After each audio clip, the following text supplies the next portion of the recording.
इस्लाम के गमख्वार है उलमाए देवबंद, आका के वफादार है उलमाए देवबंद, उलमाए देवबंद। आका के वफादार है उलमाए देवबंद, इस्लाम के गमख्वार है उलमाए देवबंद, आका के वफादार है उलमाए।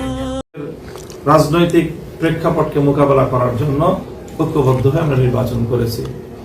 এই 11 দলীয় নির্বাচনী ঐক্যে এমন দলও আছে যারা রাষ্ট্র ব্যবস্থায় ইসলাম প্রতিষ্ঠায় আন্তরিক না, বা তাদের এই রাষ্ট্র ব্যবস্থা ইসলামী রাষ্ট্র প্রতিষ্ঠার দাবির সাথে যারা একমত না, এমন দল সহ একটা আপাত জুলাই বিপ্লবের অভিপ্রায়কে বাস্তবায়নের জন্য একটা ঐক্য তৈরি করা হয়েছে।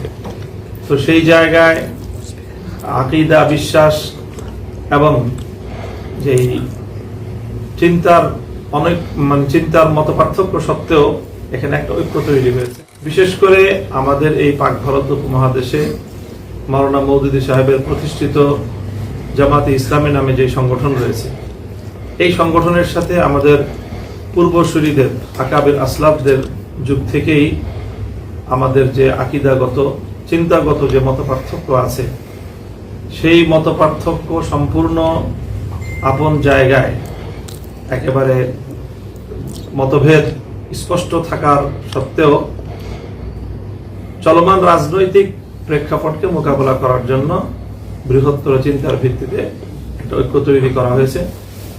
এই ঐক্য কোনোভাবেই আকীদা এবং বিশ্বাসগত ঐক্য নয়। আমরা দ্ব্যর্থহীনভাবে এই কথা জাতির সামনে ব্যক্ত করছি, ইতিপূর্বে বহুবার করেছি, যে আমাদের আমিরে হেফাজত এই ক্ষেত্রে আমাদের পূর্বসূরীদের পক্ষ থেকে পরিচালিত ধারায় কোরআন সুন্নাহর বিভিন্ন অকাট্য প্রমাণের ভিত্তিতে যেই চিন্তা, বিশ্বাস, আকীদা এবং আদর্শের কথা বলে থাকেন, আমরা সেই চিন্তা, বিশ্বাস এবং আকীদার অনুসারী এবং সেটাকে দৃঢ়ভাবে ধারণকারী ব্যক্তি এবং সংগঠন।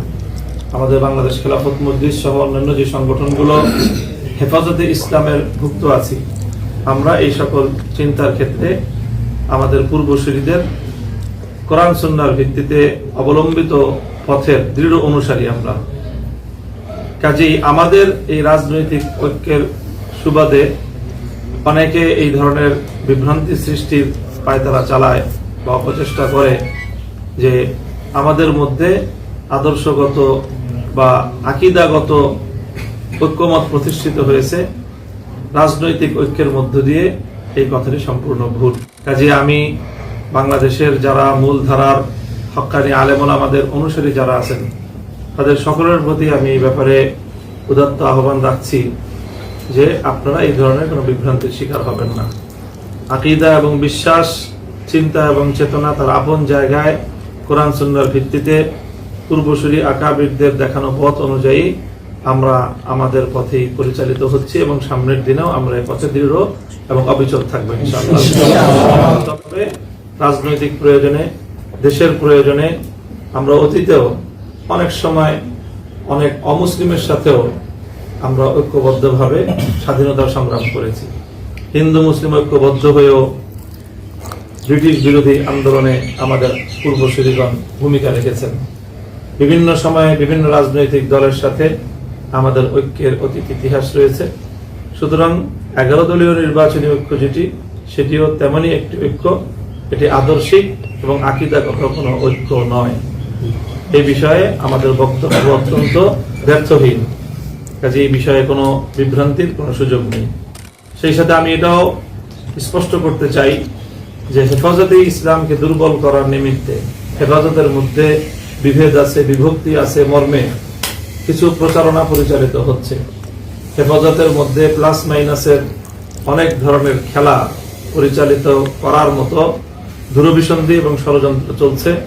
হেফাজতের কেন্দ্রীয় নেতৃবৃন্দ, আমিরে হেফাজত সহ এই বিষয়ে আমরা অত্যন্ত বদ্ধপরিকর যে আমরা আমাদের পূর্বসূরীদের ধারায় পরিচালিত কোরআন সুন্নাহর ভিত্তিতে যে চিন্তা, দর্শন, আকীদা, বিশ্বাসের ভিত্তিতে হেফাজতে ইসলাম যেভাবে ঐক্যবদ্ধ আছে, এবং সেই ঐক্য অতীতের যে কোনো সময়ের তুলনায় এখন আরো সংহত এবং মজবুত আগামী দিনে বাংলাদেশকে ইসলামের সঠিক ধারায় পরিচালিত করার জন্য, ইসলাম বিরোধী যে কোনো অপতৎপরতাকে মোকাবেলা করার জন্য রাষ্ট্রীয়, সামাজিক, আন্তর্জাতিক যে কোনো অঙ্গন থেকে ইসলামের উপর যে কোনো আঘাত আসবে, সেই আঘাতকে হেফাজতে ইসলাম অতীতের মতোই সেই তার সর্বশক্তিমত্তা নিয়ে, আল্লাহর সাহায্য নিয়ে মাঠে অবতীর্ণ থাকবে ইনশাআল্লাহ। আমরা দেশবাসীর কাছে সহযোগিতা চাই, দোয়া চাই যে হেফাজতে ইসলাম যেন তার ঐতিহাসিক ভূমিকা আগামী দিনে অব্যাহত রাখতে পারে। আল্লাহ পাক রব্বুল আলামিন আমাদের সকলকে তৌফিক দান করুন।